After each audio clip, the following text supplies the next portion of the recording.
У камина, время будто бы застыло.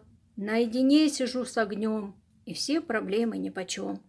А в камине конь, огонь, рвется, бьется, слышен стон. Так и хочет взять разгон, вырваться наружу вон.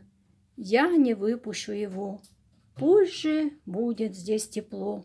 Успокоится тот конь, и притухнет вдруг огонь.